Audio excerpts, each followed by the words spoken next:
O assunto é importante, por isso convidamos para falar sobre os diferentes tipos de câncer que afetam o homem o médico oncologista Igor Morbeck, professor de medicina da Universidade Católica de Brasília e oncologista titular do Hospital Sírio-Libanês, Unidade Brasília. Muito bom dia, doutor, seja bem-vindo. Bom dia, obrigado pela oportunidade. Quais os tipos de câncer, então, que mais afetam o homem? De fato, o homem é afetado por vários tipos de câncer, entre eles o câncer de próstata. E esse mês é um mês importante de campanhas de prevenção e diagnóstico precoce nessa doença, né? Existem outros tumores que são preocupantes na população masculina, principalmente o câncer de pulmão, câncer de cólon e reto, câncer de estômago e câncer de pele de uma maneira geral, né? Então, esses são alguns dos tipos de câncer, alguns são preveníveis, outros não, mas o mais importante é que a gente consiga fazer diagnóstico precoce da maioria desses tumores. E como fazer os diagnósticos? Como diagnosticá-los, esses diferentes tipos? Isso vai depender muito do tipo de câncer que a gente está conversando. O câncer de próstata, lamentavelmente, é um câncer que ele tem pouquíssimos sintomas na apresentação. Muitos pacientes não têm nenhum sintoma urinário relacionado a um crescimento da próstata. Isso porque, em geral, o câncer de próstata cresce na periferia e não próximo da uretra, onde passa exatamente a urina. Daí a necessidade de um rastreamento e um diagnóstico precoce da doença. Todo e qualquer homem a partir de 50 anos de idade precisa de fazer um PSA, precisa de fazer um toque retal e a depender do risco e da história familiar, isso pode ser inclusive antecipado a partir dos 35 ou 40 anos de idade. Então é muito importante que todo homem quebre a barreira do preconceito e procure um urologista, em geral, na quinta década de vida. Para outros tipos de tumores, fica aquela regra básica de não fumar, não ingerir bebida alcoólica com excesso, não tomar sol sem proteção e ter uma vida com maior atividade física e menor índice de gorduras e açúcares. Isso é uma regra básica para todo tipo de câncer. Doutor, no caso do câncer de próstata, existem outras formas de diagnóstico além do exame de toque e do PSA? Sim. Na verdade, o diagnóstico principal é uma biópsia. Essa biópsia é uma biópsia dirigida à glândula prostática e geralmente ela é feita através de uma ultrassonografia pelo reto, tá? Outras formas de poder avaliar a extensão da doença é um exame específico da próstata, o melhor é que se faça uma ressonância e, se for o caso, se houver, por exemplo, uma possibilidade de alguma eventual célula que dissemina para outro órgão, por exemplo, o esqueleto, que é muito comum no câncer de próstata, uma cintilografia óssea. Então, por base, inicialmente, toque retal e PSA, numa suspeita, a biópsia, seguida da biópsia, então, os exames que a gente chama de estadiamento, e nesse estadiamento nós fazemos uma ressonância e uma cintilografia óssea.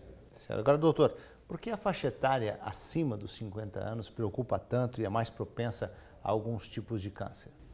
Isso é uma regra geral da oncologia, porque quanto maior o tempo de vida de um indivíduo, isso vale para o homem e para a mulher, aumenta-se a chance de alguma mutação nova acontecer. As células do nosso organismo estão em constante divisão e, com o passar do tempo, o acúmulo de mutações é que leva ao desenvolvimento de câncer. O câncer de próstata, então, ele tem uma relação muito direta com a idade. Se nós vivêssemos em torno de 100 anos, 110 anos de média, todos nós, homens, morreríamos com um câncer de próstata, não necessariamente do câncer de próstata. Doutor, homens que passaram por cirurgias como vasectomia, por exemplo, têm mais propensão ao câncer de próstata? Essa é uma boa pergunta. A resposta é não. Existem vários mitos relacionados a câncer, por exemplo, que tumor de testículo está relacionado a trauma, ou andar de cavalo, ou andar de bicicleta. Isso não é verdade. No câncer de próstata, isso foi recentemente derrubado, esse mito, de forma que vasectomia é absolutamente segura e não está relacionada ao aumento da incidência de câncer de próstata. Os mitos mais atrapalham do que ajudam, né? Agora, existe, doutor, algum tipo de câncer que afeta mais o brasileiro? Existe sim, principalmente no homem. Nós temos uma estatística muito elevada de câncer de pênis. O câncer de pênis ele é raro na maior parte do mundo e, lamentavelmente, ele está relacionado a condições básicas de higiene, né? O câncer de pênis ele surge através de um acúmulo de secreções ao longo da vida, né? Uma má higiene local associada ao vírus HPV, de fato, eleva a incidência de risco de câncer de pênis. Alguns estados, principalmente o Norte e o Nordeste, são campeões de incidência e têm uma das maiores incidências mundiais.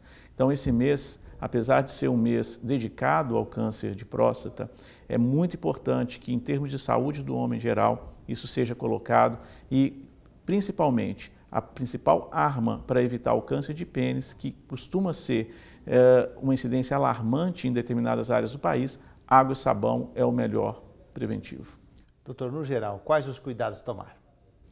Olha, câncer de uma maneira geral, ele é evitado, mas ele não consegue, a gente não consegue evitar a doença em 100% dos casos, né? Nós conseguimos uma prevenção primária e essa prevenção primária é aquela básica onde você tem que cuidar do seu organismo, evitar a exposição aos chamados agentes carcinogênicos que levam ao câncer, né? E esses agentes estão presentes no nosso dia a dia, na alimentação, em hábitos de vida, né?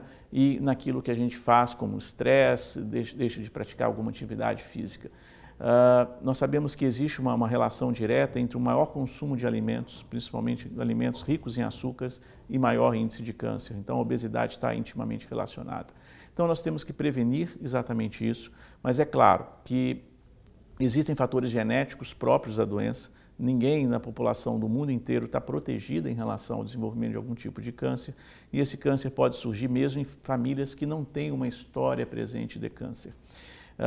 O mais importante é que a gente esteja alerta com sintomas. Sintomas gerais de câncer vão desde cansaço, emagrecimento inexplicável, uma falta de apetite, eventualmente uma diarreia, uma alteração de hábitos intestinais, uma tosse persistente, uma rouquidão persistente e uma dor até então de origem desconhecida e de uma característica progressiva. Isso associado eventualmente a algum gânglio ou nódulo que apareça em alguma parte do corpo. Então, essas são algumas situações básicas, bastante gerais, em relação a como se tentar detectar precocemente algum tipo de tumor.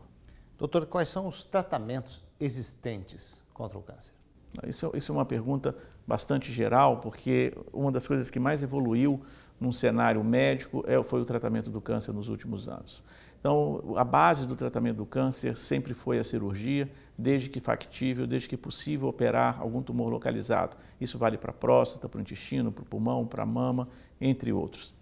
A partir do momento que uma doença deixa de ser considerada cirúrgica ou ressecável, há necessidade de outros tratamentos. Engloba-se aí a radioterapia em casos selecionados e o uso do tratamento sistêmico que é conhecido como quimioterapia. Hoje em dia, além da quimioterapia, que já foi temida anteriormente, hoje ela é mais aceitável porque os efeitos colaterais são melhores, a maneira de cuidar do paciente com o uso de quimioterapia mudou bastante, nós conseguimos prevenir efeitos colaterais, mas hoje nós conseguimos também estimular o sistema imunológico para combater a doença. E essa talvez seja o principal avanço que nós tivemos no tratamento do câncer nos últimos 2 anos. A imunoterapia é uma realidade e ela está relacionada a medicamentos bastante inteligentes que são capazes de estimular cada vez mais a atuação do nosso próprio organismo no combate à doença. Os resultados da imunoterapia em comparação com a quimioterapia são superiores. Então, isso nós estamos claramente vivendo uma nova era. Agora, doutor, quando descoberta a doença, o que o paciente precisa fazer? Olha, a primeira coisa é a informação, né? É preciso ter informação, é preciso quebrar todo e qualquer tabu relacionado ao medo de dizer ao paciente que ele tem câncer, né? A família tem que ajudar, a família tem que estar presente.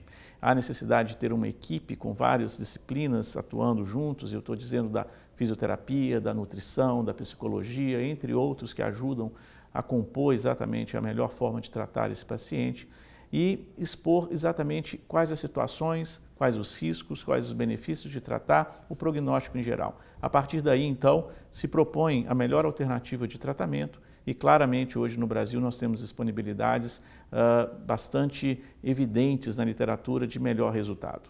Existe tratamento no Sistema Único de Saúde? Claro. O SUS consegue, em alguns casos, promover uma boa atenção em relação ao cuidado oncológico, não são todos, lamentavelmente.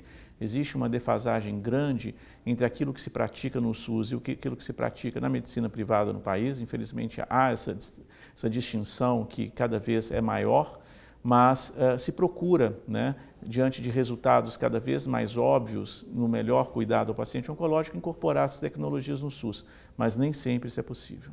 Ok, eu agradeço a participação do médico oncologista Igor Morbeck. Muito obrigado pela sua participação, falando principalmente da questão do câncer de próstata. Seja sempre bem-vindo. Muito obrigado.